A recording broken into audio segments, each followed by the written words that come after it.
How's it going, everyone? My big takeaway from these last 5 weeks is something we covered recently. It is the use of signs. So I am a team lead at a distribution center, and I started thinking, how can I use signs to communicate?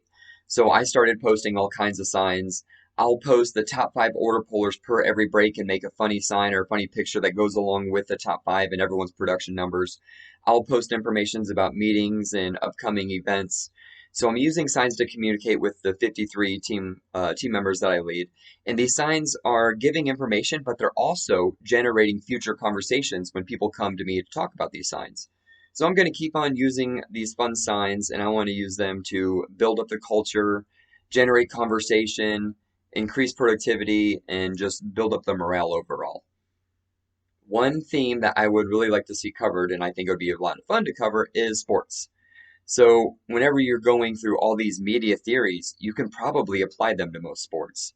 And if you look at sports, there's different sports. There's different teams within each sport. Each team is covered differently. The teams that are covered have different podcasts. They have different TV shows. Some of them have their own network. So sports is just such a wide, vast variety of things to where you can attack it from all these different angles. And even if there are people in the class that don't like sports, they can still get creative and maybe find things that would apply to the lesson. Like my wife loves Harry Potter. So if there was a video discussion over a sport and how media was used in that sport, she could think of Quidditch, which is the made up sport within Harry Potter. So she would be able to apply that and still be a part of the conversation, even though she has very little knowledge of sports. Another thing someone could do if they don't know a lot about sports is think of how sports has gotten into the media by going outside of the sport. So, like a crazy example would be O.J. Simpson in his murder trials.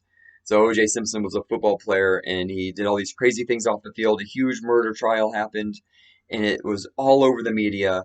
And so that is something to where it's still sports related, but it's also media related. And you can dissect how it was covered in the different avenues. How is it covered by the sports news? How is it covered by the news? And how is it covered by just the general public? So just using the general sports theme, it allows people the freedom to go in the direction of their interest and also learn things about other people's interest in the sports they cover. So hopefully that is one theme that is covered in the future. And I just want to say thanks to everyone. I've had a lot of fun in this class. And since most of us have the goal of getting a degree in media, I am sure, or a degree in communication rather, I'm sure I will be seeing many of you in future classes. So thanks everyone and have a great day.